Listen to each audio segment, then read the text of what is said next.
ఎక్కువ మంది పిల్లల్ని కనండి, జనాభా పెరగాలి, ఇది అత్యంత అవశ్యం అని ముఖ్యమంత్రి చంద్రబాబు నాయుడు గారు పదే పదే చెప్పడం చాలా హాస్యాస్పదంగా ఉంది, చాలా విడ్డూరంగా ఉంది. ప్రపంచంలో 242 దేశాలు ఉన్నాయి. ప్రపంచ జనాభా 809 కోట్లు. ఇందులో భారతదేశం జనాభా 144 కోట్లు, నంబర్ 1 ప్లేస్. చైనా 142 కోట్లు, రెండవ ర్యాంక్. అమెరికా 34 కోట్లు, అది 3వ స్థానంలో ఉంది. అంటే ఇప్పటికే ప్రపంచ జనాభాలో నంబర్ 1 స్థానంలో మనం ఉన్నాం, చైనాను దాటిపోయాం. ప్రపంచ భూభాగం విస్తీర్ణంలో భారతదేశపు భూభాగం విస్తీర్ణత 2.4%. కానీ ప్రపంచ జనాభాలో భారతదేశపు జనాభా శాతము 18%.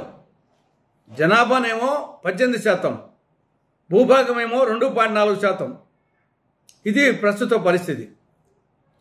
ఇక జనసాంద్రత అంటే ఒక చదరపు కిలోమీటర్కు ఎంతమంది ప్రజలున్నారు, ఎంతమంది జనులు ఉన్నారు, ఆ జనసాంద్రత చూస్తే ప్రపంచ స్థాయిలో, వరల్డ్ స్థాయిలో చదరపు కిలోమీటర్కు 55 మంది. కానీ భారతదేశంలో 488 మంది, చైనాలో 151, అమెరికాలో 38, రష్యాలో 9 మంది. ఇది ప్రస్తుత పరిస్థితి. ఈ పరిస్థితుల్లో ఉన్న జనాభాకే, ఉన్న వాళ్ళకే ఉద్యోగాలు లేక, ఉపాధి లేక అవస్థపడుతున్నారు. మద్యానికి, డ్రగ్స్కు, గంజాయికి అలవాటు పడి అసాంఘిక శక్తులుగా తయారై తల్లిదండ్రులకు భారమైనారు. ఇక అనేక దేశాల్లో స్థానికులకే ఉద్యోగాలు అన్న నినాదం రోజురోజుకు బలపడతా ఉంది. అమెరికాలో కూడా స్థానికులకే ఉద్యోగాలు అనే నినాదం వచ్చేసి ఇటీవల కాలంలో ఎక్కువైపోయింది. కాబట్టి విదేశాల్లో ఉన్న భారతీయులు, విదేశాల్లో ఉన్న ఆంధ్రులే అక్కడ ఉద్యోగాలు వదిలి మళ్ళీ తిరిగి భారతదేశానికి, ఆంధ్రప్రదేశ్కు రావాల్సిన పరిస్థితిలో వివిధ దేశాల్లో పరిస్థితి ఉంది.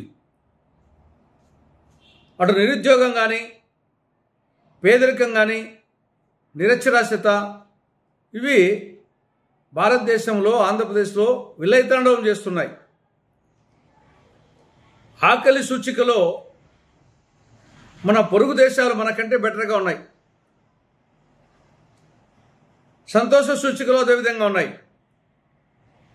కాబట్టి పులిని చూసి నక్క వాత పెట్టుకున్నట్లు ఏదో జపాన్నో, దక్షిణ కొరియానో దృష్టిలో పెట్టుకొని అక్కడ జనాభా తగ్గిపోతుంది, వృద్ధులు ఎక్కువైపోతున్నారు, యువత తగ్గిపోతూ ఉంది అని, అందుకోసం జనాభాను పెంచాలని ఆ దేశాలు కొన్ని నిర్ణయాలు తీసుకుంటే పులిని చూసి నక్క వాత పెట్టుకున్నట్లు ఇక్కడ జపాన్ను చూసి భారతదేశంలో నిర్ణయాలు తీసుకోవడం ఏమాత్రం కరెక్ట్ కాదు.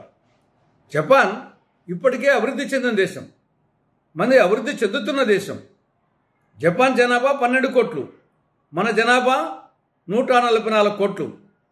జపాన్ జనసాంద్రత 340, మన జనసాంద్రత 488. కాబట్టి ఇప్పటికైనా ముఖ్యమంత్రి చంద్రబాబు నాయుడు గారు ఈ విషయంలో పునరాలోచించాలని కాంగ్రెస్ పార్టీ విజ్ఞప్తి చేస్తూ ఉంది.